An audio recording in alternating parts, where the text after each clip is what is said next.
առանցքային կետը այն անձինք են, ովքեր մեծ հաշվով ոգևորել են նրան,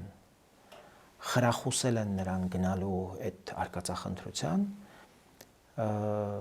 նրան հավաստիացնելով, որ եթե չի լինում Վազգեն Սարգսյանը, Հայաստանի բոլոր խնդիրները լուծվում են։ Ես կարող եմ մի քանի անուն տալ. Վազգեն Մանուկյան, Հրանտ Մարգարյան, Ռուբիկ Հակոբյան, որոնք անընդհատ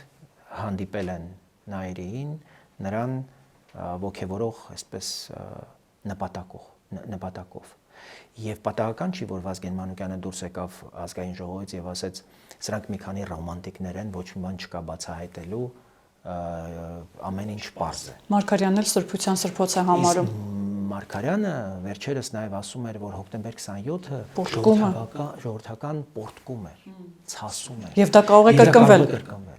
Այսինքն իրենք բոլորը գալիս են նկարի մեջ տեղավորվում են, թե ինչպես են իրենք նաեւ ծրագրել այս բոլորը։